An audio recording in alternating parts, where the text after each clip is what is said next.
¿Qué tal, hermanos de equipo de Nuestra Señora? Un saludo cordial. Vamos a iniciar este compartir de este tema, esta pequeña charla en este contexto general sobre lo que es la vida como un vivir en Cristo de veras. Vivir en Cristo de veras. Bueno, esa es la invitación, ¿no? que nos enmarca en este retiro. Vamos a pedir al Espíritu Santo que nos inunde, que nos llene y que nos siga asistiendo para que todo lo que hemos podido ir recorriendo en este camino de fe, lo que vamos y estamos viviendo en este retiro, nos siga tocando el corazón en lo más profundo para responder mejor a esta llamada de Dios a ser santos. Pedimos esa fuerza y ese poder del Espíritu Santo. Espíritu Santo, mi eterno amor,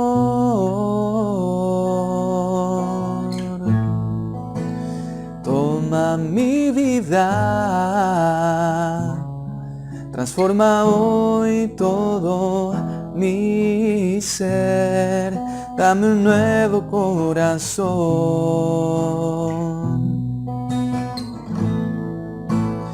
Espíritu Santo, mi eterno amor,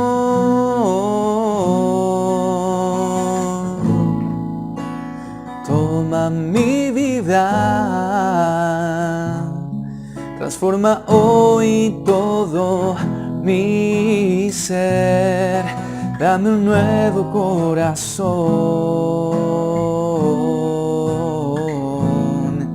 dame un nuevo corazón,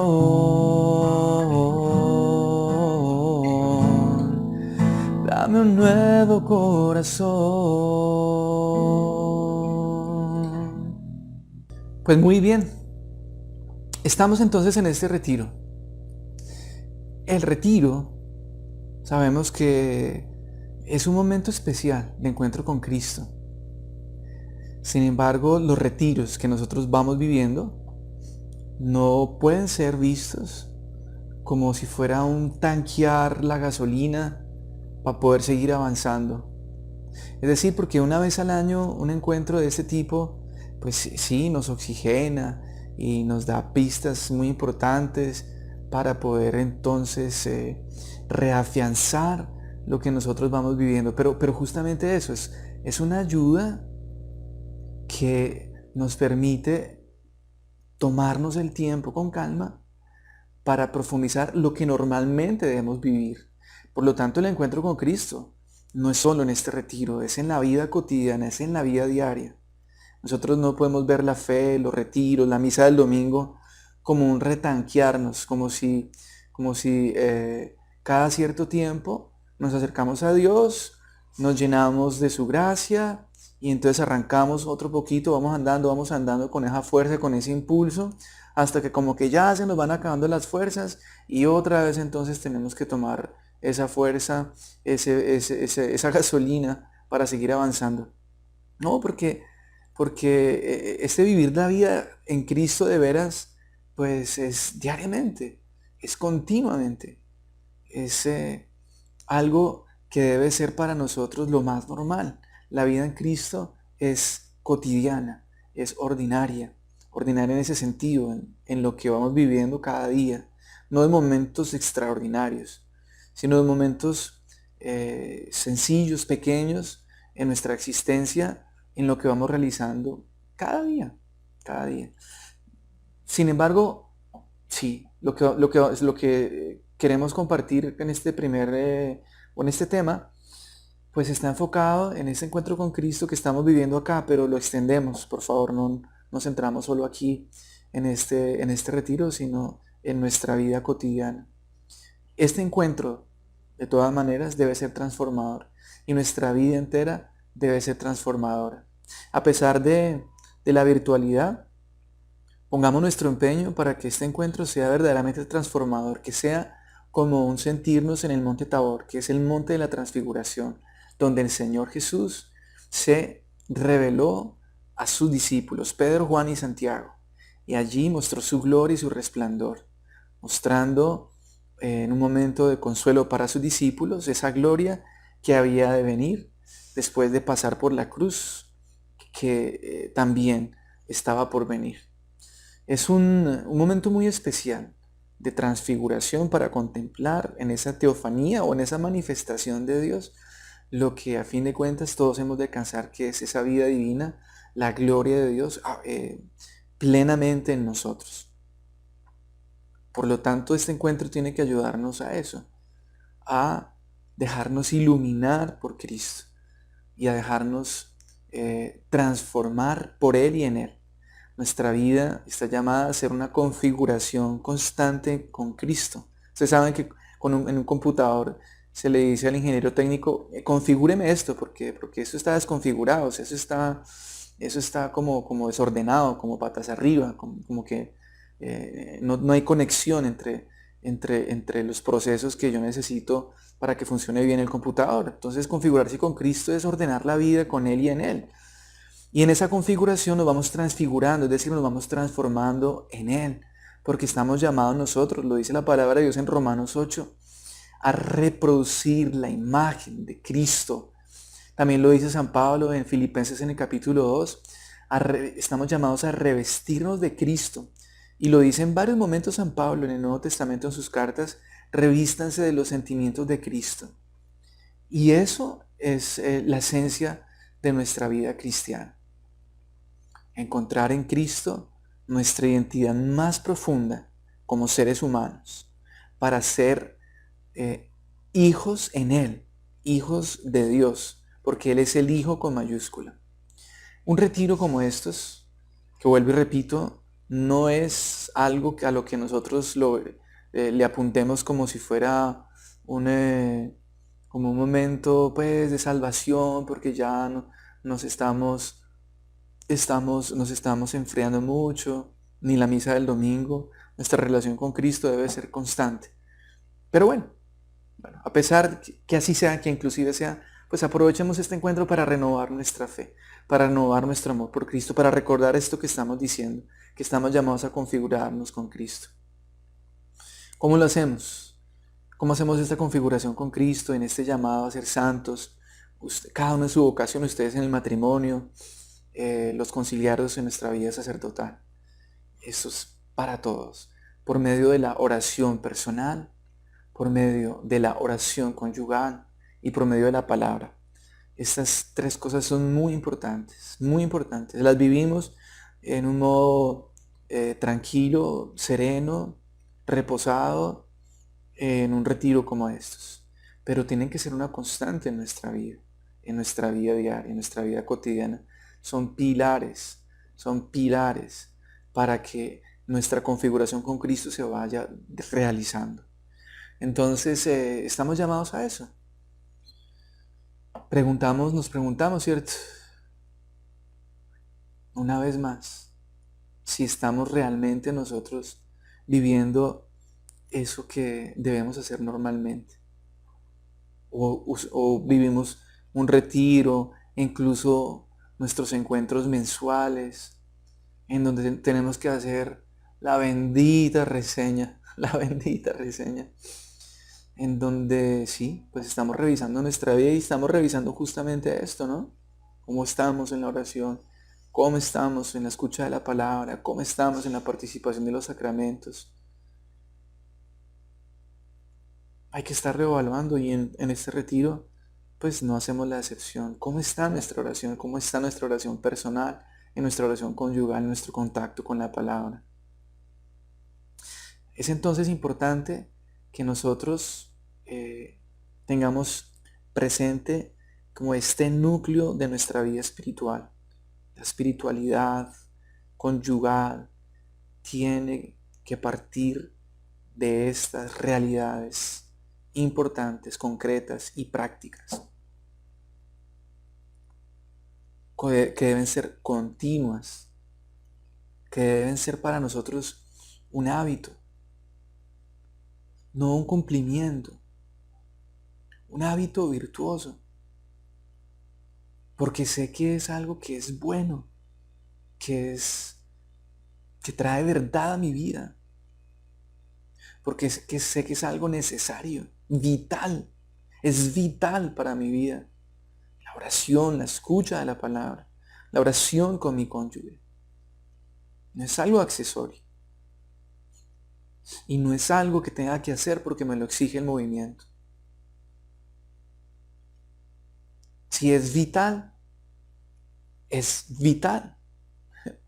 Es decir, tiene que ser para mí algo fundamental, que da fuerza, que da... esta palabra no es así como tan digámoslo, no la malinterpretemos, ¿no? En energía, en ese sentido, así como el alimento físico da energía al cuerpo, pues el alimento espiritual nos da energía en nuestro espíritu, que no es otra cosa sino la fuerza, el poder de Dios actuante en nosotros por la acción del Espíritu Santo, para que Cristo sea más en nosotros. Una vez más la palabra, configurándonos con Él, con Cristo, y podamos hacer así ser hijos de nuestro Padre Dios en todo el sentido de lo que significa ser hijo.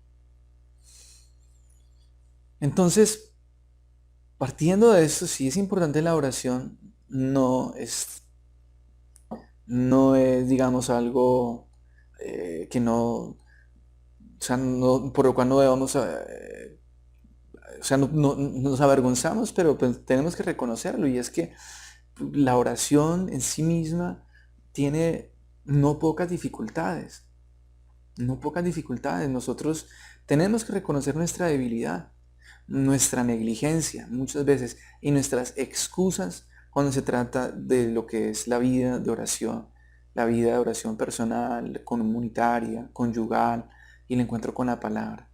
Y encontramos muchas resistencias y nosotros colocamos excusas.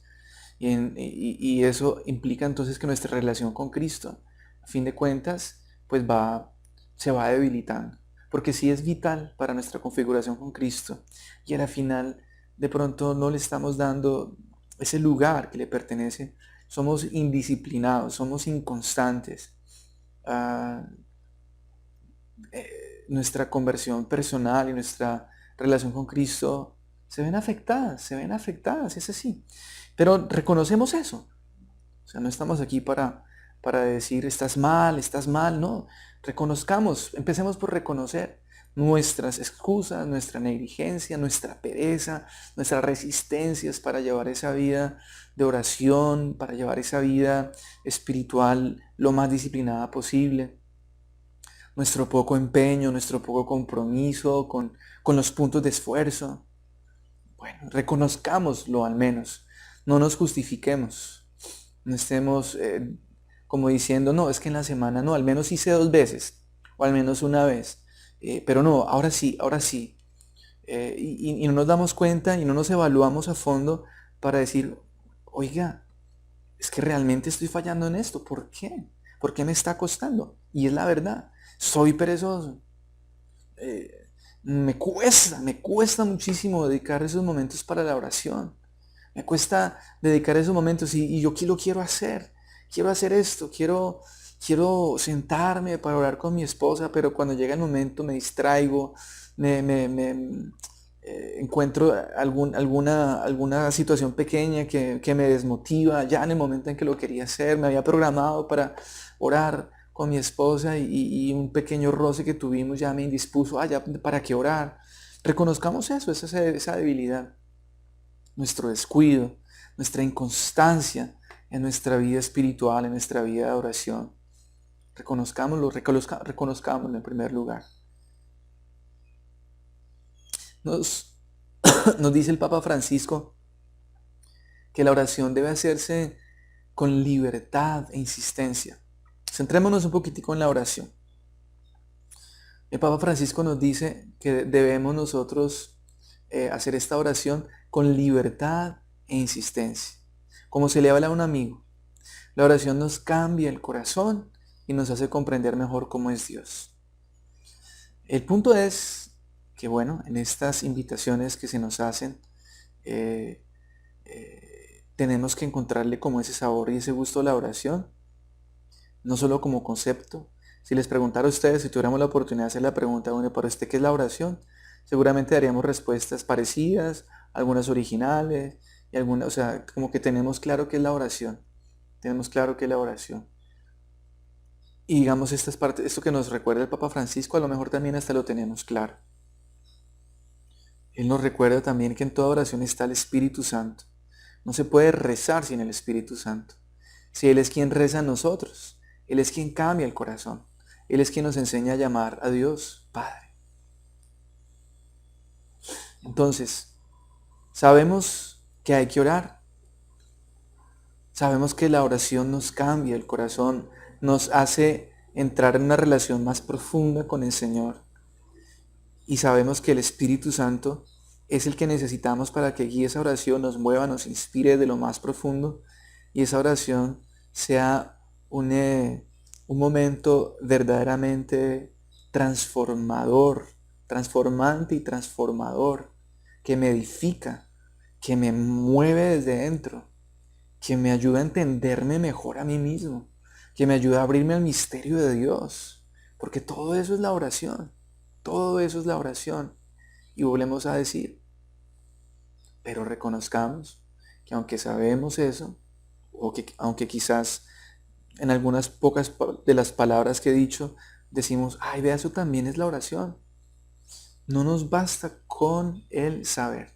Yo puedo saber mucho sobre natación, pero si no me lanzo a la piscina y si no estoy practicando la natación, no voy a tener los efectos que la natación puede producir en una persona sin que sea un deportista dedicado, consagrado. Simplemente sé que la natación es buena, ayuda a fortalecer todos los músculos, que es el deporte más completo, que la natación me ayuda para poder tener mejor respiración, etcétera.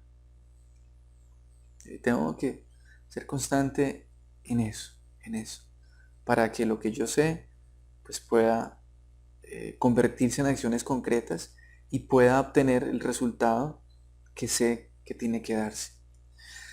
La oración de todas maneras encuentra varias dificultades y es aquí donde nosotros tenemos que tratar de, de ponernos como con sinceridad, ¿no? En reconocer en primer lugar que somos muy limitados para orar en cuanto que quizás no sabemos orar bien. Y entonces aquí aparece Lucas capítulo 11:1. Tenemos el maestro de la oración que es Cristo mismo y tenemos al Paráclito, al abogado, que viene a orar por nosotros, como dice Romanos en el capítulo 8, versículo 26, que el Espíritu viene a pedir y a orar en nosotros con gemidos inefables porque no sabemos pedir lo que nos conviene. Él viene a orar. Es el Espíritu Santo el que desde dentro también mueve nuestro interior para que esa oración sea verdaderamente grata a Dios. Entonces, Lucas 11:1 dice, los apóstoles cuando ven a orar a Jesús le dice, Señor, enséñanos a orar. Enséñanos a orar. Quizás esa debe ser nuestra primera oración. Señor, enséñame a orar. Señor, enséñame a orar. Esa debe ser nuestra oración primera. Porque reconocemos que aunque quizás sabemos algunas cosas de la oración, en la práctica nos falta saber orar mejor. La oración, en ese sentido, tenemos que ver a nosotros y enséñanos a orar, no tanto como un conjunto de técnicas y metodologías, que es importante ojalá conocerlas, y en ese sentido con la palabra de Dios encontramos un método de oración muy bonito que se llama la Lectio Divina. Los que ya la hacen no la pierdan y traten de perfeccionarla. Los que no conocen la Lectio Divina es orar con la palabra, que es lo que estamos diciendo aquí, oración conyugal y palabra de Dios como instrumentos que nos permiten vivir esa vida en Cristo de veras que nos transforma. Entonces, ese método es excelente. Los que no lo conocen, por favor dense la tarea de investigar o propónganse en su equipo de hacer una jornada de formación sobre lo que es la Lectio Divina. Es un método de oración muy, muy sencillo y muy bonito. Pero en sí la oración no es el método en sí mismo. Hay métodos que nos invitan a crear un ambiente, un espacio, que una velita, que colocar una imagen, que colocar música de fondo. Todas esas cosas son importantes y cada uno tiene que descubrir su propio modo mejor para orar, porque no hay un método único, exclusivo y mejor que otros. Entonces yo tengo que explorar un poquitico eso y los motivo a que exploremos un poquitico de qué manera yo me adentro más fácil en la oración. Entonces crear ese ambiente, pacificar un poquitico los sentidos, pues buscar un lugar tranquilo, respirar profundamente. Esas técnicas ayudan, claro que sí. Eh, Revisar un poquitico cómo me encuentro, si estoy aburrido, si hoy me fue un poco mal en mis asuntos de trabajo, de lo que sea. Y entonces llego a la oración así como cabizbajo, como achantado, como achicopalado. Si yo no hago consciente de eso, me voy a cargar toda la oración con eso y no voy a poder orar con mayor libertad. Entonces al inicio de la oración tengo que revisar cómo está mi corazón, cómo están mis sentimientos, y pedirle al Señor que me serene.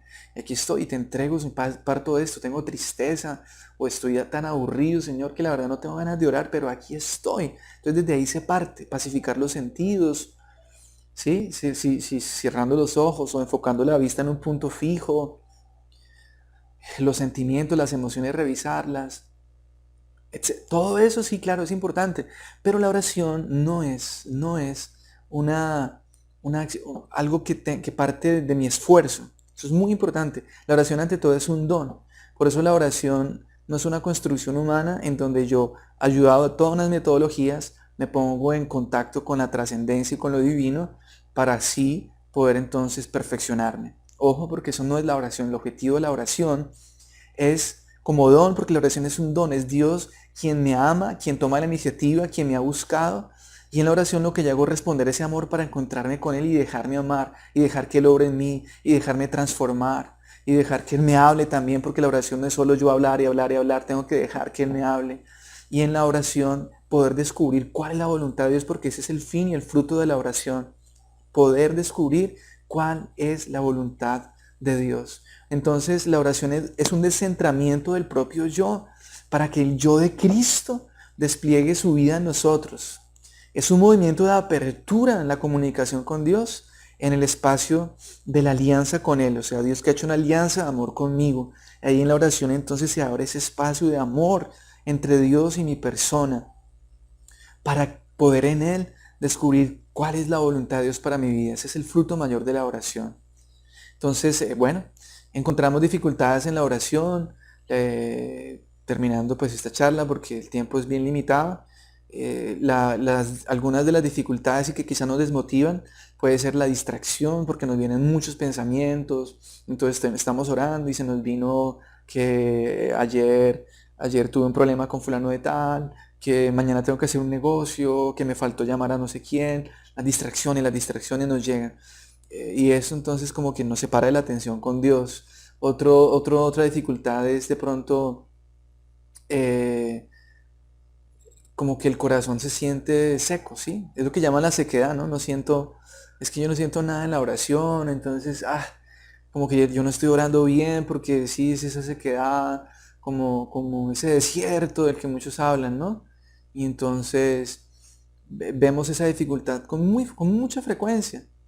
Y en todo esto, en todas estas dificultades, estas y muchas más que podamos tener, por el tiempo nos quedamos con estas, lo importante es inclusive aprender de esas dificultades. En cuanto a que la oración no depende del sentimiento, como por ejemplo en el desierto o en la sequedad.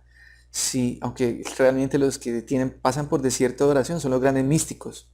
Nosotros quizás tenemos ese, de pronto, más bien ¿cómo decirlo? Como que por no saber orar bien, entonces pensamos que estamos en desierto y simplemente una emoción, ¿no? de pereza la confundimos con desierto y sequedad. Pero bueno, llamémosle sequedad. No tenemos ese gusto por la oración, pero es que cuando yo sé que algo es bueno, no dependo del gusto. Si hay algo que es bueno en sí mismo, pues yo lo tomo, lo acojo, lo recibo, lo vivo, porque sé que es un bien en sí mismo. Y si la oración es un bien en sí mismo, pues yo la vivo y no dependo justamente del sentimiento. Hay momentos donde la oración se volverá un gozo, un consuelo, una paz interior tan grande, qué bonito. Pero si la mayoría de las veces no lo tengo, con mayor razón debo orar. Y si llevo 15 minutos, si me propuso orar 20 minutos y ya llevo 10 y estoy desesperado, entonces recomienda San Ignacio de Antioquía, un gran maestro de la oración. Entonces 5 minutos más para no darme gusto a mí mismo. Recuerden que Jesús dijo que quiera seguirme, niéguese a sí mismo. En esas cosas es donde debemos negarnos. Entonces alargo la oración, no le doy gusto a la emoción, a mi sentimiento, no le doy gusto inclusive al maligno que no le conviene que yo ore y de esa forma, perseverando en la oración, se van a ver los frutos. La oración no va a ser buena o mejor si yo siento hormigueo, cosquilleo, si yo siento un viento fresco, si siento calor, si lloro. No, son expresiones bonitas y quien las tiene excelente, pero si no están presentes, no dejes de orar. Disciplina tu vida en la oración. Recuerda lo que decía Santa Teresa de Ávila: denme una persona que ore 15 minutos diarios y yo respondo por su salvación. Hay que vencer esas dificultades. Ahora, lo de las distracciones, eso es normal porque decía Santa Teresa de Ávila que la mente es la loca de la casa. Entonces, si te desanimas por los pensamientos, le estás dando más importancia a esos pensamientos. O sea, eso llegarán las distracciones, pero nada, vuélvete a enfocar en el Señor. Y haz de ese tiempo de oración un momento de conciencia delante de quién estás. Y pues sí, disfrutarlo y vivirlo. Y aunque no haya esa emotividad interior, pues ser disciplinado y dedicar ese tiempo al Señor para estar con Él, para estar con Él. Entonces, pues bueno, la invitación sería pedirle al Señor que nos ayude a orar. Señor, enséñanos a orar. Señor, enséñame a orar. Yo quiero orar, yo quiero amarte, yo quiero servirte cada día mejor. Eso es muy importante en nuestra vida como creyentes. Y estamos en este movimiento Equipos de Nuestra Señora. Equipos de Nuestra Señora, el fin es vivir una espiritualidad que nos ayude a buscar la voluntad de Dios y a responder a ese llamado a la santidad que Dios tiene en nuestra vocación, en el matrimonio, en la vida sacerdotal. Ese es el fin. Si nosotros no oramos, no vamos a tener esa relación profunda con Cristo. La santidad no depende de la oración como tal. Una persona puede orar mucho, pero estar llena de orgullo. Es una paradoja. O sea, no pensemos que los que oran mucho, entonces ya sí son los super santos, ¿no? La oración inclusive se puede hacer con hipocresía, justamente porque yo oro para que me miren, y ahí de por medio orgullo. Entonces no, la oración nos debe llevar a la humildad, a conocernos mejor nosotros mismos y a abrirnos a la verdad de Dios en la oración. En la oración descubrimos mejor quiénes somos nosotros y quién es Dios y qué quiere Dios de nosotros. Para eso es la oración, y así podamos a configurarnos más a Cristo y poder dejarnos transformar por Él y en Él, para entonces, como Él y en Él, revestidos de su presencia y de su gracia, poder vivir el amor que Él nos enseñó. Bueno, el tiempo está limitado, Dios mío.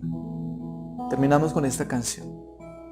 Dime cómo amarte, dime cómo orar, dime cómo servirte cada día mejor. Digamos cada uno: yo quiero amarte, Señor. Yo quiero amarte, yo quiero orar, yo quiero servirte cada día mejor. Gloria al Padre, y al Hijo, y al Espíritu Santo, como era en el principio, ahora y siempre, por los siglos de los siglos. Amén. Dios les siga bendiciendo.